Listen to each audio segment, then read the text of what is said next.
ওম শান্তি 28 ফেব্ৰুৱাৰী 2021 অব্যক্ত বাপদাদা ৰিভাইজ তাৰিখ 10-11-1987 আজিৰ শীৰ্ষক বাক্য শুভ চিন্তক মনি হৈ বিশ্বক চিন্তাৰ পৰা মুক্ত কৰা। আজি ৰত্নাকৰ পিতাই নিজৰ চাৰিওফালৰ বিশেষ শুভচিন্তক মণিসকলক চাই আছে হওক।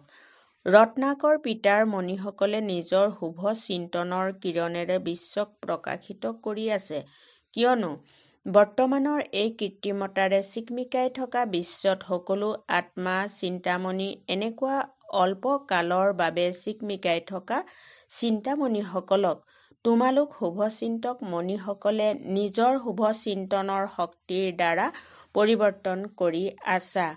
যিদৰে সূৰ্যৰ কিৰণে দূৰ দূৰণিলৈকে অন্ধকাৰ নাশ কৰে, সেইদৰে তোমালোক শুভচিন্তক মণিসকলৰ শুভ সংকল্পৰূপী চিকমিকনি বুলি কোৱা বা কিৰণ বুলি কোৱা বিশ্বৰ চাৰিওফালে বিয়পি আছে। আজিকালি বহুত আত্মাই ভাবে যে কোনো আধ্যাত্মিক প্ৰকাশে গুপ্ত ৰূপত নিজৰ কাৰ্য কৰি আছে। কিন্তু এই প্ৰকাশে ক'ৰ পৰা কাৰ্য কৰি আছে সেয়া জানিব নোৱাৰে। কোনোবা আছে ইমানলৈকে প্ৰেৰিত হোৱা আৰম্ভ হৈ গৈছে। শেষত বিচাৰি বিচাৰি স্থানত উপস্থিত হৈয়ে যাব। গতিকে এই প্ৰেৰণা আছে তোমালোক শুভচিন্তক মণিসকলৰ শ্ৰেষ্ঠ সংকল্পৰ চিকমিকনি। বাপ দাদাই প্ৰত্যেক সন্তানৰে মস্তকৰ দ্বাৰা মণিৰ চিকমিকনি প্ৰত্যক্ষ কৰি আছে, কিয়নো ক্ৰম অনুসৰি চিকমিকাই থাকোঁতা হওঁতে সকলোৱেই শুভচিন্তক মণি, কিন্তু চিকমিকনি ক্ৰমানুসৰি। শুভ চিন্তক হোৱা এয়াই সহজ ৰূপৰ মনৰ সেৱা, যিটো চলোতে ফুৰোতে প্ৰত্যেক ব্ৰাহ্মণ আত্মা বা অজ্ঞাত আত্মাসকলৰ প্ৰতি কৰিব পাৰা। তোমালোক সকলোৰে শুভচিন্তক হোৱাৰ প্ৰকম্পন বায়ুমণ্ডলক বা চিন্তামণি আত্মাসকলৰ বৃত্তিক বহুত সহজে পৰিৱৰ্তন কৰি দিব। আজিৰ মনুষ্য আত্মাসকলৰ জীৱনত চাৰিওফালৰ পৰা ব্যক্তিৰ দ্বাৰা হওক, বৈভৱৰ দ্বাৰা হওক, ব্যক্তিসকলৰ মাজত স্বাৰ্থ ভাৱ থকাৰ কাৰণে বৈভৱৰ অল্পকালৰ প্ৰাপ্তিৰ কাৰণে অলপ সময়ৰ কাৰণে শ্ৰেষ্ঠ প্ৰাপ্তিৰ অনুভৱ হয়, কিন্তু অল্পকালৰ আনন্দ অলপ সময়ৰ পাছত চিন্তালৈ সলনি হৈ যায়, অৰ্থাৎ বৈভৱ বা ব্যক্তি চিন্তা দূৰ কৰোঁতা নহয়, চিন্তা উৎপন্ন কৰাৰ নিমিত্ত হৈ যায়। এনেকুৱা কিবা নহয় কিবা চিন্তাত অশান্ত আত্মাসকলৰ শুভচিন্তক আত্মাসকলক বহুত কম দৃষ্টিগোচৰ হয়। শুভচিন্তক আত্মাসকলৰ অলপ সময়ৰ সম্পৰ্কও অনেক চিন্তা দূৰ কৰাৰ আধাৰ হৈ যায়। গতিকে বৰ্তমান বিশ্বক শুভচিন্তক আত্মাসকলৰ আৱশ্যকতা আছে। সেইবাবে তোমালোক শুভচিন্তক মণিসকল বা আত্মাসকল বিশ্বৰ অতি প্ৰিয়। যেতিয়া সম্পৰ্কত আহি যায় তেতিয়া অনুভৱ কৰে যে এনেকুৱা শুভচিন্তক জগতত আৰু কোনো দেখা নাযায়। সদায় শুভচিন্তক হৈ থকাৰ বিশেষ আধাৰ হ'ল শুভ চিন্তন। যাৰ সদায় শুভ চিন্তন চলি থাকে তেওঁ নিশ্চয় শুভচিন্তক হয়। যদি কেতিয়াও ব্যৰ্থ চিন্তন বা পৰচিন্তন চলে, তেন্তে সদায় শুভচিন্তকো হৈ থাকিব নোৱাৰে। শুভচিন্তক আত্মাসকল আনৰো ব্যৰ্থ চিন্তন, পৰচিন্তন সমাপ্ত কৰোঁতা হয়। গতিকে প্ৰত্যেক শ্ৰেষ্ঠ সেৱাধাৰী অৰ্থাৎ সদায় শুভচিন্তক মণিসকলৰ শুভচিন্তনৰ শক্তিশালী খাজনা সদায় ভৰপূৰ হৈ থাকিব। ভৰপূৰ হোৱাৰ কাৰণেই আনৰ প্ৰতিও শুভচিন্তক হ'ব পাৰে। শুভচিন্তক অৰ্থাৎ সকলো জ্ঞান ৰত্নৰে ভৰপূৰ আৰু এনেকুৱা জ্ঞান সম্পন্ন দাতা হৈ আনৰ প্ৰতি সদায় শুভচিন্তক হ'ব পাৰে। গতিকে পৰীক্ষা কৰা যে গোটেই দিনটোত অধিক সময় শুভচিন্তন চলি থাকে নে পৰচিন্তন চলি থাকে। শুভ চিন্তন কৰোঁতাসকল সদায় নিজৰ সম্পন্নতাৰ নিচাত থাকে। সেইকাৰণে শুভচিন্তক স্বৰূপৰ দ্বাৰা আনৰ প্ৰতিও দিয়া হয় আৰু ভৰপূৰ হৈ যায়। পৰচিন্তন আৰু ব্যৰ্থ চিন্তন কৰোঁতাসকল সদায় খালী হোৱাৰ কাৰণে নিজক দুৰ্বল অনুভৱ কৰিব। সেইবাবে শুভ চিন্তক হৈ আনক দিয়াৰ পাত্ৰ হ'ব নোৱাৰে। বৰ্তমান সময়ত সকলোৰে চিন্তা দূৰ কৰাৰ নিমিত্ত হওঁতা শুভচিন্তক মণিসকলৰ আৱশ্যকতা আছে, যিয়ে চিন্তাৰ সলনি শুভ চিন্তনৰ বিধিৰ অনুভৱী কৰি তুলিব পাৰে। য'ত শুভচিন্তন থাকিব ত'ত চিন্তা স্ৰোত সমাপ্ত হৈ যাব। গতিকে সদায় শুভচিন্তক হৈ গুপ্ত সেৱা কৰি আছা নহয়। এয়া যি বেহুদৰ বিশ্ব সেৱাৰ পৰিকল্পনা কৰিছা, এই পৰিকল্পনা সহজে সফল কৰাৰ আধাৰো হৈছে শুভচিন্তক স্থিতি। ভিন্ন ভিন্ন প্ৰকাৰৰ আত্মা সম্বন্ধ সম্পৰ্কত আহিব। এনেকুৱা আত্মাসকলৰ প্ৰতি শুভচিন্তক হোৱা অৰ্থাৎ সেই আত্মাসকলক সাহস ৰূপী ডেউকা প্ৰদান কৰা। কিয়নো সকলো আত্মা চিন্তাৰ চিতাত থকাৰ কাৰণে নিজৰ সাহস উদ্দীপনা উৎসাহৰ ডেউকা দুৰ্বল হৈ গৈছে। তোমালোক শুভচিন্তক আত্মাসকল শুভ ভাৱনাই তেওঁলোকৰ ডেউকা শক্তিশালী কৰিব আৰু তোমালোকৰ শুভচিন্তক ভাৱনাৰ আধাৰত উৰিবলৈ ধৰিব অৰ্থাৎ সহযোগ হ'ব। নহ'লে নিৰাশ হৈ গৈছে যে সুখময় সংসাৰ গঢ়ি তুলিবলৈ আমাৰ আত্মাসকলৰ কি শক্তি আছে। যিয়ে নিজকে গঢ়িব নোৱাৰে তেন্তে বিশ্বক কি গঢ়িব। বিশ্বক সলনি কৰাটো বহুত কঠিন বুলি ভাবে, কিয়নো বৰ্তমান সকলো সত্তাৰ ফলাফল দেখিছে, সেইবাবে কঠিন বুলি ভাবে। এনেকুৱা হতাশাগ্ৰস্ত আত্মাসকলক, চিন্তাৰ চিতাত বহি থকা আত্মাসকলক তোমালোকৰ শুভ চিন্তনৰ শক্তিয়ে হতাশাৰ পৰা আশাবাদী কৰি তুলিব। যিদৰে ডুবিবলৈ ধৰা মনুষ্যক খেৰ কুটাৰ সহায়েৰেও অন্তৰ আনন্দিত কৰি তোলে, সাহসী কৰি তোলে, তেন্তে তোমালোকৰ শুভচিন্তক স্থিতিয়ে তেওঁলোকক সহায়ৰ অনুভৱ কৰাব। জ্বলি থকা আত্মাসকলৰ শীতল জলৰ অনুভূতি হ'ব। সকলোৰে সহযোগ প্ৰাপ্ত কৰাৰ আধাৰো হৈছে শুভচিন্তক স্থিতি। যি সকলোৰে প্ৰতি শুভ চিন্তক, তেওঁলোকৰ সকলোৰে সহযোগ স্ৰোতঃপ্ৰাপ্ত হৈ যায়। শুভচিন্তক ভাৱনাই আনৰ মনত সহযোগৰ ভাৱনা সহজে আৰু স্ৰোতঃ উৎপন্ন কৰিব। শুভচিন্তক আত্মাসকলৰ প্ৰতি প্ৰত্যেকৰে অন্তৰত স্নেহ উৎপন্ন হয় আৰু স্নেহেই সহযোগী কৰি তোলে। য'ত স্নেহ থাকে ত'ত সময় সম্পত্তি সহযোগ সদায় উৎসৰ্গিত কৰিবৰ কাৰণে তৈয়াৰ হৈ যায়। গতিকে শুভ চিন্তনে স্নেহী কৰি তুলিব আৰু স্নেহে সকলো প্ৰকাৰৰ সহযোগৰ উৎসৰ্গিত কৰি দিব। সেইবাবে সদায় শুভ চিন্তনেৰে সম্পন্ন হৈ থাকা, শুভ চিন্তক হৈ সকলোকে স্নেহী সহযোগী কৰি তোলা। শুভ চিন্তক আত্মাই সকলোৰে পৰা সন্তুষ্টিৰ প্ৰমাণপত্ৰ সহজে ল'ব পাৰে।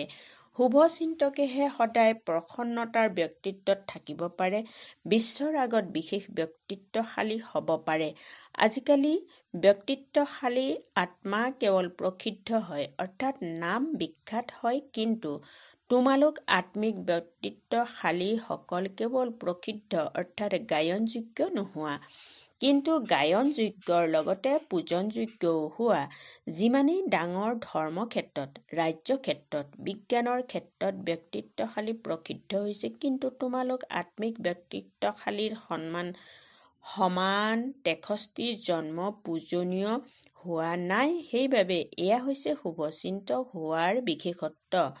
সকলোৰে যি প্ৰাপ্তি হয় আনন্দৰ, সহায়ৰ, সাহসৰ, ডেউকাৰ, উৎসাহ উদ্দীপনাৰ, এই প্ৰাপ্তিৰ দুৱাই আশীৰ্বাদে কাৰোবাক অধিকাৰী সন্তান কৰি তোলে আৰু কোনোবা ভক্ত আত্মা হৈ যায়। সেইবাবে অনেক জন্মৰ পূজ্য হৈ যায়। শুভচিন্তক অৰ্থাৎ বহুকালৰ পূজ্য আত্মা। সেয়েহে এই বিশাল কাৰ্য আৰম্ভ কৰাৰ লগতে যিদৰে অন্য কাৰ্যসূচী হাতত লোৱা, তাৰ লগতে নিজৰ প্ৰতি কাৰ্যসূচী হাতত লোৱা যে 1 নম্বৰ সদাকালৰ বাবে প্ৰত্যেক আত্মাৰ প্ৰতি অনেক প্ৰকাৰৰ ভাৱনাৰ পৰিৱৰ্তন কৰি এটাই শুভ চিন্তনৰ ভাৱনা সদায় ৰাখিম। নম্বৰ 2, সকলোকে নিজতকৈ আগবঢ়াই নিয়াৰ আগত ৰখাৰ শ্ৰেষ্ঠ সহযোগ সদায় দি থাকিম। 3 নম্বৰ, বেটাৰ ৱৰ্ল্ড অৰ্থাৎ শ্ৰেষ্ঠ বিশ্ব গঢ়ি তুলিবৰ কাৰণে সকলোৰে প্ৰতি শ্ৰেষ্ঠ কামনাৰ দ্বাৰা সহযোগী হ'ম। 4 নম্বৰ, সদায় ব্যৰ্থ চিন্তন পৰচিন্তনক সমাপ্ত কৰি অৰ্থাৎ যি হৈ গ'ল তাত বিন্দু লগাই বিন্দু অৰ্থাৎ মনি হৈ সদায় বিশ্বক সকলোকে নিজৰ শ্ৰেষ্ঠ ভাৱনা শ্ৰেষ্ঠ কামনা স্নেহৰ ভাৱনা সমৰ্থ কৰি তোলাৰ ভাৱনাৰ কিৰণেৰে আলোকিত কৰি থাকিম। নিজৰ প্ৰতি হাতত লোৱা এই কাৰ্যসূচী সকলো কাৰ্যসূচীৰ সফলতাৰ আধাৰ। এই আধাৰক সদায় শক্তিশালী কৰি ৰাখিবা। তেতিয়া প্ৰত্যক্ষতাৰ আৱাজ স্বতঃস্ফূৰ্তভাৱে তীব্ৰ হ'ব। বুজিলা? সকলো কাৰ্যৰ নিমিত্ত হোৱা নহয়। যেতিয়া বিশ্বক সহযোগী কৰি তোলা তেন্তে প্ৰথমে তোমালোক নিমিত্ত হোৱা সৰু ডাঙৰ বেমাৰ হওক বা সুস্থ হওক মহাৰথী অশ্বাৰোহী সকলো সহযোগী হয়। পদাতিকটো নায়েই, গতিকে সকলোৰে আঙুলি লাগে। প্ৰতিটো ইটাৰে মহত্ব আছে। কোনোবা ভেটিৰ ইটা হয়, কোনোবা ওপৰৰ দেৱালৰ ইটা, কিন্তু এটি এটি ইটা মহত্বপূৰ্ণ।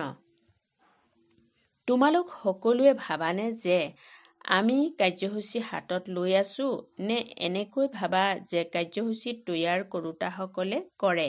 কাৰ্যসূচী তৈয়াৰ কৰোঁতাসকলৰ কাৰ্যসূচী আমাৰ কাৰ্যসূচী বুলি কোৱা নহয়। গতিকে বাপ দাদাই সন্তানসকলৰ বিশাল কাৰ্যসূচী দেখি হৰ্ষিত হয়। দেশ বিদেশত বিশাল কাৰ্যৰ উৎসাহ উদ্দীপনা ভাল হয়। প্ৰত্যেক ব্ৰাহ্মণ আত্মাৰ ভিতৰত বিশ্বৰ আত্মাসকলৰ প্ৰতি দয়া আছে। সহানুভূতি উপজে যে আমাৰ সকলো ভাতৃ ভগ্নীয়ে পিতাৰ প্ৰত্যক্ষতাৰ আৱাজ শুনক যে পিতাই নিজৰ কাৰ্য কৰি আছে। সমীপত আহক, সম্বন্ধত আহক, অধিকাৰী হওক, পূজ্য দেৱতা হৈ যাওক, লাগিলে ৩৩ কোটিৰ নাম গায়ন কৰোঁতাই হওক, কিন্তু আৱাজ নিশ্চয় শুনক। এনেকুৱা উৎসাহ আছে নহয়? এতিয়াতো ৯ লাখেই তৈয়াৰ কৰা নাই। তেন্তে বুজিলা, নিজৰ কাৰ্যসূচী হয় আপোনভাৱেহে নিজৰ কাৰ্যসূচীত আপোন বিশ্ব গঢ়ি তুলিব। ভাল বাৰু। আজি পাছো ফালৰ পৰা দোল আহিছে। ত্ৰিবেণী বুলি কয়, কিন্তু এয়া ৫ বেণী হৈ গ'ল। পাছো ফালৰ নদী সাগৰত আহি উপস্থিত হৈ গ'ল। গতিকে নদী আৰু সাগৰৰ মেলা শ্ৰেষ্ঠ মেলা হয়। সকলো নতুন পুৰণিয়ে আনন্দত নাচি আছে। যেতিয়া আশাহীনৰ পৰা আশাবাদী হৈ যায় তেতিয়া সৰু আনন্দিত হয়। তেতিয়া বাবাই কৈছে আৰু আনন্দিত হয়। পুৰণাসকলে অকস্মাতে সুযোগ পালে, সেয়েহে আৰু অধিক আনন্দিত হ'ল। ভাবি বহি আছিল, নাজানো কেতিয়া লগ পাম। এতিয়া পাম এইটোতো ভবাও নাছিল। কেতিয়াৰ পৰা এতিয়া হৈ গ'ল। গতিকে আনন্দৰ অনুভৱ আৰু বিচিত্ৰ হৈ যায়।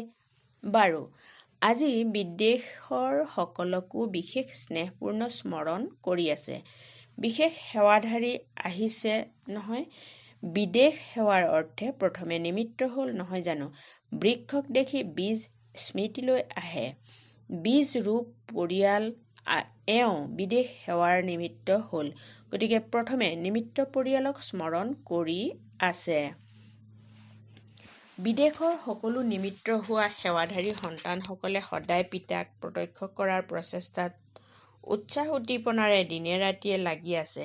তেওঁলোকৰ বাৰে বাৰে এইটোৱেই আৱাজ কাণত প্ৰতিধ্বনিত হয় যে বিদেশৰ তীব্ৰ আৱাজেৰে ভাৰতত পিতাক প্ৰত্যক্ষ কৰিব লাগে। এই আৱাজে সদায় সেৱাৰ কাৰণে খোজ আগবঢ়াই থাকে। বিশেষ সেৱাৰ উৎসাহ উদ্দীপনাৰ কাৰণ হৈছে পিতাৰ সৈতে অন্তৰৰ মৰম স্নেহ। প্ৰতিটো খোজত প্ৰতিটো ক্ষণত মুখত বাবা বাবা উচ্চাৰিত হৈ থাকে। যেতিয়াই কোনোবাই কাৰ্ড অথবা উপহাৰ পঠিয়ায় তেতিয়া তাত অন্তৰৰ চিত্ৰ নিশ্চয় অংকন কৰে। ইয়াৰ কাৰণ হৈছে অন্তৰত সদায় দিলাৰাম থাকে অন্তৰ দিলা আৰু অন্তৰ ললা। দিয়া আৰু লোৱাত কি বুদ্ধিমান হোৱা। সেইকাৰণে অন্তৰৰ চুক্তি কৰোঁতাসকল অন্তৰেৰে স্মৰণ কৰোঁতা নিজৰ চিন হৃদয়েই পঠিয়ায় আৰু এই আন্তৰিক স্মৃতি বা অন্তৰৰ স্নেহে দূৰৈত থকা স্বত্বেও অধিক সংখ্যকে সমীপৰ অনুভৱ কৰায়। বাপ-দাদাই সকলোতকৈ বিশেষ বিশেষত্ব এইটোৱেই দেখিবলৈ পায় যে ব্ৰহ্মা পিতাৰ প্ৰতি অতি স্নেহ আছে। পিতা আৰু দাদাৰ গূঢ় ৰহস্যক বহুত সহজে অনুভৱ কৰে। ব্ৰহ্মা বাবাৰ সাকাৰ প্ৰতিপালনৰ ভূমিকা নথকা স্বত্বেও অব্যক্ত প্ৰতিপালনৰ অনুভৱ ভালদৰে কৰি আছে। পিতা আৰু দাদা দুয়োৰে সৈতে সম্বন্ধ অনুভৱ কৰা এইটো বিশেষত্বৰ কাৰণে নিজৰ সফলতাত বহুত সহজে আগবাঢ়ি গৈ আছে। গতিকে প্ৰত্যেক দেশৰ সকলে নিজৰ নিজৰ নাম প্ৰথমতে আছে বুলি বুজিবা। প্ৰত্যেক সন্তানে নিজৰ নাম বুলি ভাবি বাপ-দাদাৰ পৰা স্নেহপূৰ্ণ স্মৰণ স্বীকাৰ কৰিবা। বুজিলা? পৰিকল্পনাটো কৰিয়ে আছা। দেশ বিদেশৰ ৰীতিৰে কম বেছি পাৰ্থক্যটো থাকে, কিন্তু প্ৰীতিৰ কাৰণে ৰীতিৰ অন্তৰো একেই লাগে। বিদেশৰ পৰিকল্পনা বা ভাৰতৰ পৰিকল্পনা, কিন্তু পৰিকল্পনাটো একেটাই হয়। কেৱল বিধি বা উপায় কম বেছি ক'ৰবাত পৰিৱৰ্তন কৰিবলগীয়াও হয়। দেশ আৰু বিদেশৰ সহযোগে এই বিশাল কাৰ্যক সদায় সফলতা প্ৰাপ্ত কৰায়েই থাকিব। সফলতাটো সদায় সন্তানসকলৰ লগত আছেই।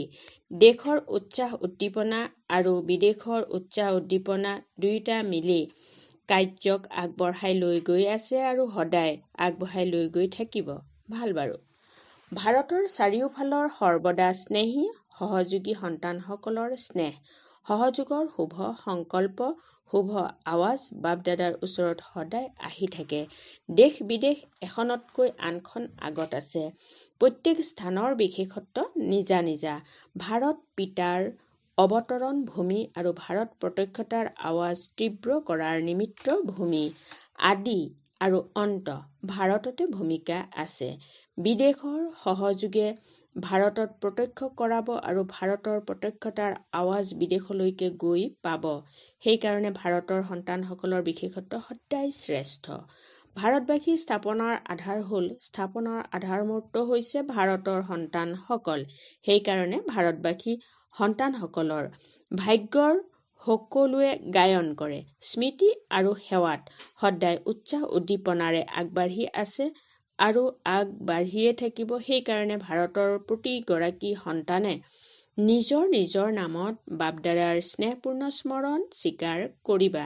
গতিকে দেশ বিদেশৰ বেহোদৰ পিতাৰ বেহোদৰ সেৱাধাৰী সন্তানসকলক বাপ-দাদাৰ স্নেহপূৰ্ণ স্মৰণ আৰু নমস্কাৰ।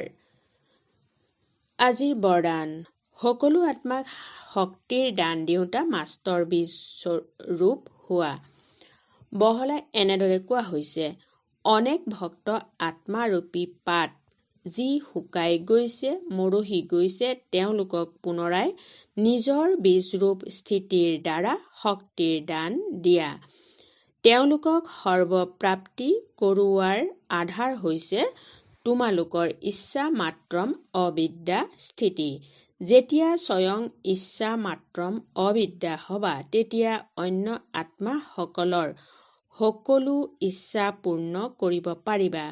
ইচ্ছা মাত্ৰম অবিদ্যা অৰ্থাৎ সম্পূৰ্ণ শক্তিশালী বীজৰূপ স্থিতি। সেয়েহে মাষ্টৰ বীজৰূপ হৈ ভক্তসকলৰ কাত্তৰোক্তি শুনা প্ৰাপ্তি কৰোৱা। শ্লোগান: সদায় পৰম আত্মাৰ ছত্ৰছায়াত থকাটোৱেই অলৌকিক জীৱনৰ সুৰক্ষাৰ সাধন। ওম শান্তি।